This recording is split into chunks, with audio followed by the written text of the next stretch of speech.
Yung mga chong, isang mabilis lang para sa PBA updates. Rain or shine kontra Blackwater. Puro sa labas muna ang shoot. Ganyan ang ginagawa ni Andre Karakot. Ang sumasagot lang sa pabango ay si RK Ilagan. Habang si Karakot nagpapaapoy na. Parang gustong sabihin wala akong maleta pero marami akong isushoot na bola. At bago ipasok ang mga pambato ng bossing tambak na. Na dinagdagan pa ng nagbabalik na si Jalen Johnson. Nakasalpak na at nakakasayaw na ulit. Tambakan na agad. 42-15, rain or shine. Sa ikalawang kanto pinasok na si Cedric Bearfield. Nakapagpondo na yung mga kalaban. Bahala ka na raw maghabol. Si David din nakakabawas na pero dumali naman ang depensa si Johnson na kinombohan ng salpak ng bagitong si Roque. Tumeterno ang Blackwater sa petsa, 75-44. Ross. Sa ikatlong kanto kumakayod si Robert Apsio. Nakakakuha naman ng puntos ang malaking tao pero matumal na si Cedric Bearfield. Habang itong isa pang bagito ng Ross dumadalawa na. Si Quahao nagpapakita na siya ay may bitaw. 37 na tambak, 104-67. Ross. Sa uling kanto antuka na pero itong si Robert Apsio nang gigising muna.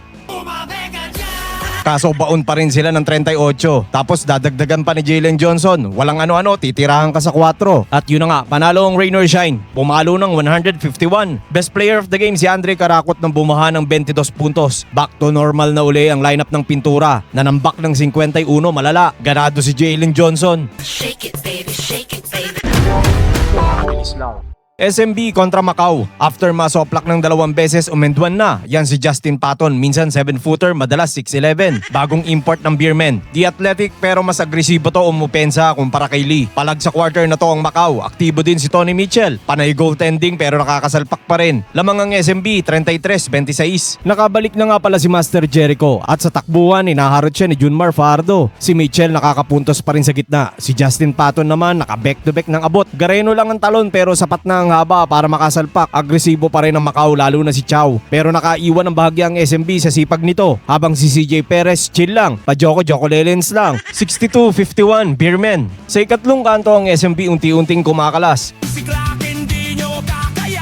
Kaso nakabuena mano ng F1 si Patton. Landing spot kay Mang Tonyo. Pero no problemo, bumek to back naman si CJ Perez sa 4. Kaso habang nagchichill ang SMB, pinalaga naman sila ni Damian Chongqui. Atake lang ng atake kahit makailang bali. Sabay nagsimula na mag-init silaw. Naibaba sa 10 ang lamang, 93-83 SMB. Pero sa huling kanto tumaas ulit ang tagay ng SMB. Si Justin Patton sumipat sabay and 1. Mahigit 4 na minuto ang score, tila Chow Macau na to. At yun na nga, panalo ang SMB. Best player of the game si CJ Perez na nagbasic ng 26 points at 5 assists. Wala pa ring panalo ang mga bisita habang ang SMB rumerecover na kasama itong si Justin Patton. Samantala si Marcus Lee talo man sa pagiging import ng SMB. Ayos lang, panalo ka naman sa buhay. Hanggang dito na lang mga chong. Maraming salamat. Hanggang sa muli.